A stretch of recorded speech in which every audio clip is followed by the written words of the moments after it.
Muy buenos días, paz y amor para cada hermano y amigo y oyente que se conecta con este espacio.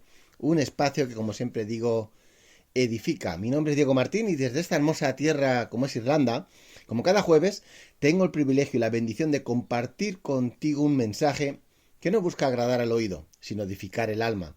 En este espacio, lo bueno sigue siendo bueno y lo malo no se disfraza de virtud. Este es un espacio de alerta, de reflexión, de despertar espiritual. Desde la atalaya, como vocero de parte de Dios, traigo voz de advertencia, palabra de esperanza y llamado al discernimiento en tiempos donde muchos ya llaman a lo malo bueno y a lo bueno malo. Bueno, yo quería empezar hoy con un pensamiento, una reflexión corta, porque tenía que decirlo.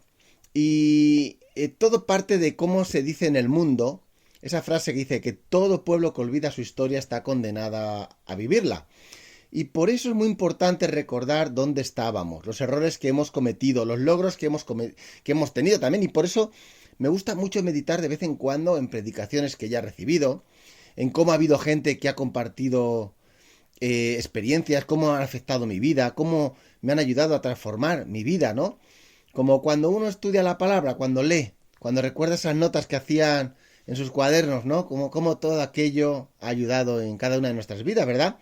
Y con ello estaba recordando algo que es muy importante y que bueno, me gustaría poder enseñarte y motivarte. Bueno, no motivarte, en realidad, porque motivar es algo más humano. Lo que sí quiero es invitarte a aceptar la voluntad de Dios, a que te deleites en la voluntad de Dios. Exactamente es eso, que te deleites en obedecer la voluntad de Dios.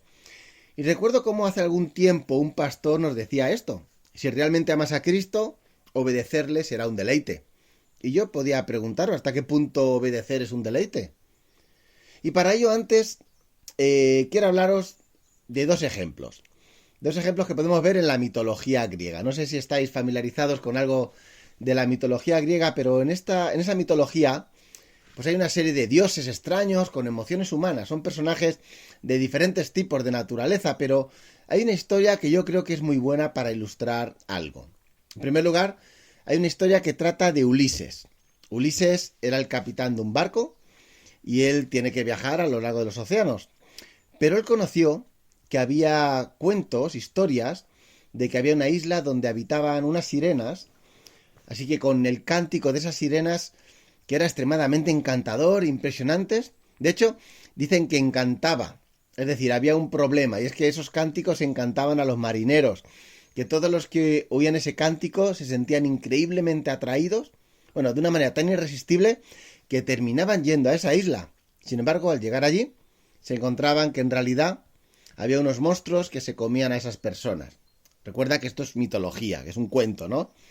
Entonces Ulises, que quería oír ese cántico y al mismo tiempo pues no quería ser comido por esos monstruos, hizo un trato con unos marineros, es decir, contrató a unos marineros, hizo un acuerdo con ellos y les dijo que ellos se tenían que tapar los oídos con cera, de manera que ellos no iban a oír el cántico, pero él sí iba a oír ese canto de sirenas. Entonces le pidió a los marineros que lo ataran, que lo amarraran a un palo del barco y que por nada del mundo gritara o lo que fuera, no le soltaran. No importaba cuánto gritara, llorara, que no obedecieran lo que él pidiera. Y bueno, así hizo.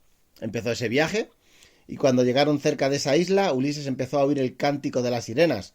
Empezó a agitarse, quería que lo desataran, gritaba, lloraba, pedía, bueno, amenazaba para que lo soltaran, pero los marineros, que tenían los oídos tapados y no oían esos cánticos de sirenas, cumplieron su misión.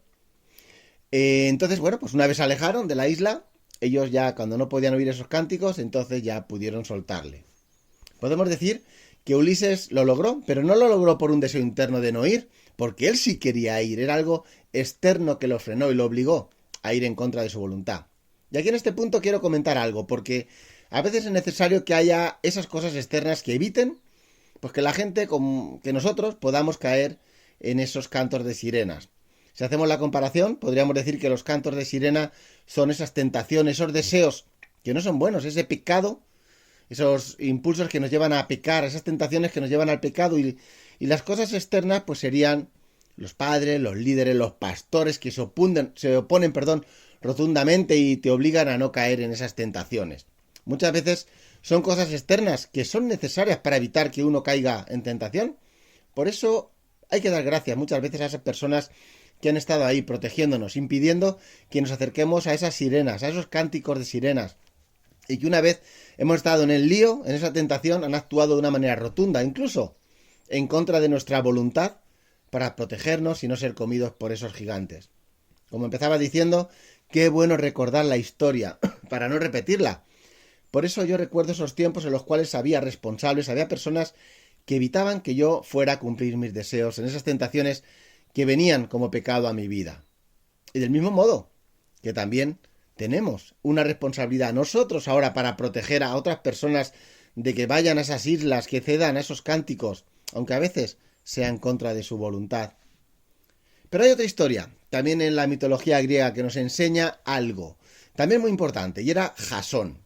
Jasón, que conocía la historia de Ulises, de cómo Ulises había vencido la posibilidad o la tentación, o el peligro, de caer en los cánticos de las sirenas y ser comidos por los monstruos, pero él quiso hacer algo diferente.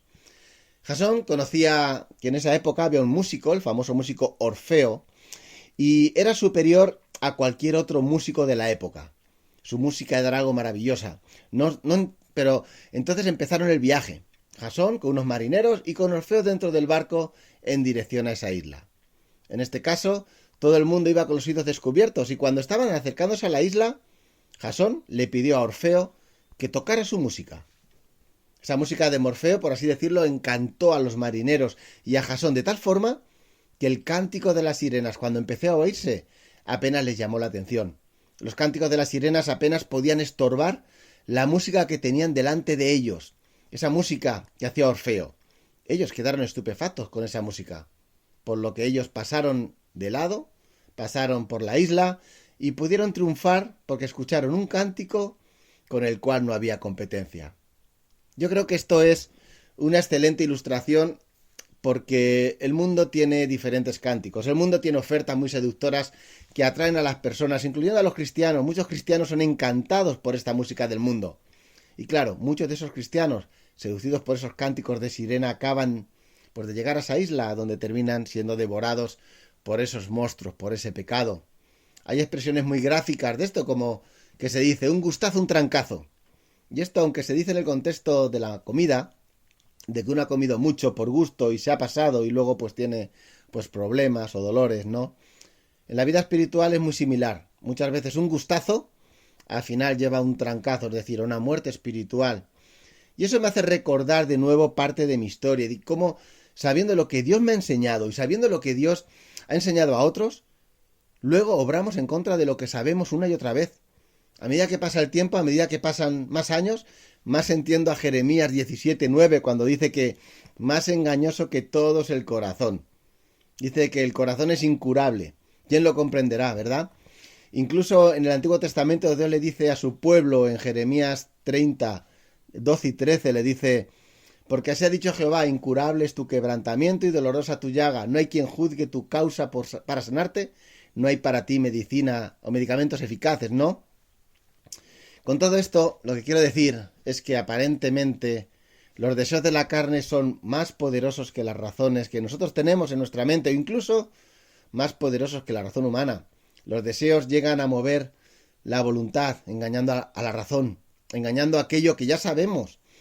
Por eso es muy importante vivir examinándonos, pero no para condenarnos, sino para examinarnos, para saber dónde y en qué grados puede haber algo que a mí me esté desviando, que quizás tú no lo sabes, o no lo has pensado, quizás no lo has admitido, que se esconde en nuestros corazones y muchas veces lo ocultamos. Y por eso en este punto hoy quiero decirte algo, y es que lo que se esconde en nuestros corazones y ocultamos realmente revela lo que somos. Incluso mis malas acciones, las que sean, cuando son conocidas, todavía no revelan lo malo que se esconde en mí, lo malo que hay en mi corazón, de manera que no hay nadie que no sea Dios que pueda conocer lo que realmente está dentro de tu corazón. No sé si me explico bien con esto. Mirad, lo que quiero decir es que hasta incluso cuando nuestras malas acciones son conocidas por los demás, pues porque se ven, nuestros fallos se ven, aún así, todavía solamente Dios puede saber lo que hay en nuestro corazón. Por eso es que Dios juzga nuestro corazón y no nuestras acciones. Por eso tenemos que usar la Biblia como espejo para ti, y no usar la Biblia como un arma para disparar a otros. Mirad, hermanos, lo que tú no sabes de mí y lo que yo no sé de ti, eso es realmente lo que somos tú y yo. ¿Os acordáis del ejemplo de David? David, que había pecado fornicación, David había enviado a la muerte, había asesinado de manera prácticamente directa a una persona, y aún así, a pesar de esas malas acciones, Dios dice de él que David tenía un corazón de acuerdo al suyo. Y esto es, en el caso positivo, a pesar de malas acciones, había un corazón que agradaba a Dios. Pero por eso tenemos que examinarnos tú y yo. ¿Cómo está nuestro corazón? Porque quizás nuestras acciones son malas, pero nuestro corazón esconde mucha más iniquidad, mucha más maldad aún. Por eso vuelvo a decir lo de antes. Lo que tú no sabes de mí y lo que yo no sé de ti, eso es lo que realmente somos. Es algo que solo conoce Dios y tú mismo. Por eso, volviendo a la ilustración de la mitología griega, recuerda que no es algo externo, no es nuestros padres, no son los pastores, no son las autoridades de la iglesia lo que me impide hacer las cosas, sino necesito algo que sea más bueno que todo eso. Algo que pensemos que es más superior a todo lo que creemos incluso que pueda ser bueno, superior a nuestros deseos. Porque es que incluso cristianos que han nacido de nuevo, después de un tiempo hemos visto que han naufragado. Se han dejado encantar por esos cánticos de sirenas y eso lo podemos ver en nuestro ministerio, en las iglesias, incluso a lo mejor en nuestras propias vidas. La respuesta es que yo necesito un cántico que sea mucho más encantador que el cántico que el mundo tiene, que ese cántico que me seduce continuamente. Tú y yo necesitamos un amor incondicional, incomparable en nuestro interior. Tú y yo necesitamos tener un amor incondicional para la persona que nos compró a precio de sangre. Tú y yo necesitamos un amor incondicional a Cristo. Y ahí está el meollo de tu obediencia y desobediencia. En cada momento, cada vez que yo peco de la manera que sea, ya sea de pensamiento, de palabras, de obra, yo estoy revelando que hay algo allá afuera que es más valorado, más atesorado que el amor que yo pueda tener por mi Salvador. Porque solo hay un amor incondicional por Jesús. Es el que puede vencer el amor a esos otros ídolos que el mundo nos ofrece. Mira, en el Antiguo Testamento, la Biblia nos habla de ídolos, pero en el Nuevo Testamento esa misma palabra nos habla de deseos. Y es que hay una frase que dijo Cristo en el Sermón del Monte, ya al final, que revela precisamente que todo esto que te estoy hablando, que resume esto, dice, Jesús dijo, ¿dónde está tu tesoro? Ahí estará también tu corazón, es Mateo 6:21. Entonces, ¿dónde está el problema? ¿Dónde está el problema? De que no tengas deleite en la obediencia. Pues que el problema está en que tu corazón no está en el tesoro de Cristo. El problema es que tu corazón está en otras actividades, en otros tesoros, en algo que tú quieres hacer. Cuando creas tu tesoro todo el tiempo, él será el combustible. Será ese cántico superior, esa música que preferirás escuchar en lugar de la música que ofrecen esos cánticos de sirenas que llevan a la muerte y al pecado. Hasta que Cristo no sea valorado por encima de cualquier otra persona, por encima de cualquier otro deseo, de cualquier otro plan, de cualquier otra oportunidad de que la vida te pueda ofrecer, en cualquier otra oferta del mundo, seguirás cayendo de rodillas ante los ídolos y ante tus deseos. Muchas veces nosotros mismos hemos construido esos altares con nuestros deseos y nosotros mismos nos arrodillamos ante ellos día tras día. Por eso desde aquí, espero que este mensaje sea un mensaje que te haga meditar y te haga recordar el camino de tu vida para que puedas aprender y no repetir los mismos fallos que hemos cometido. Y bueno, pues puedas seguir adelante con Cristo como tesoro dentro de tu corazón. Que Dios te bendiga.